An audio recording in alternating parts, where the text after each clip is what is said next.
We have got to fix the batting in this country, though, Whitey. It is a very grave concern to me that we've got blokes averaging 20-odd in first-class cricket playing Test cricket for our country. Yeah, it is a bit of a worry, Jim, I guess, and probably it was no different before the very start of this series. I guess and we're still probably in a very similar situation. I guess I've written down the our next test. I think is November 21 versus Pakistan. Yeah, right. Who opens the batting? Well, Ricky Ponting. He said Warner's a lock. A lock. Now punter's the unofficial everything in this country for cricket. Coach, selector, captain. But he's not officially the coach or selector, is he? No, I think he swings in and out, doesn't he? He will coach for a little period of time. Then he was obviously in the commentary box. But I'd imagine he's still. If punter says he's a lock, I'm going to put him in as a lock. But How though? I'm not sure. Yeah, just because I thought they played him that last test just to give him one last go to say, well, it's this one or maybe never. So no man ever has played in 5 tests and made fewer runs.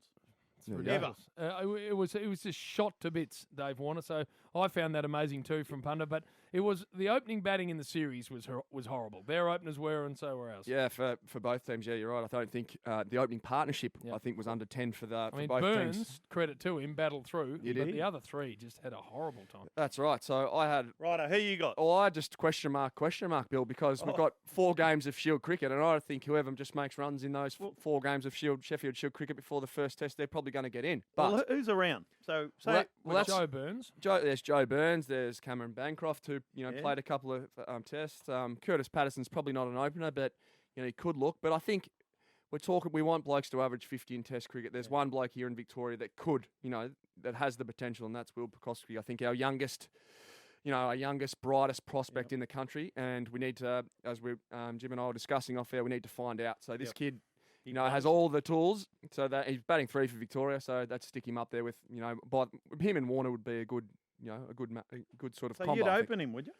Well, I've got loose bus change at Marnus Loose Bus at number 3. Smith, obviously, 4. Travis Head, I think, has to come back in. And Matty Wade's got 100 overnight at number 6. Payne 7, and our bowlers were outstanding throughout the Ashes. So Cummings, Pattinson and Stark can rotate around, depending on how they're travelling. Lyon 10, Hazelwood 11, and I think that's how we'll look. Righto, but we've just got to find 2 openers. I think so. But look, a little bit more depth, as Jim's there suggested, would be. Is there anyone else around? Was no one missing? Queensland, like Loose Bus. He was a Queensland. We didn't know a lot about him. Yeah, and I think he only averaged 20.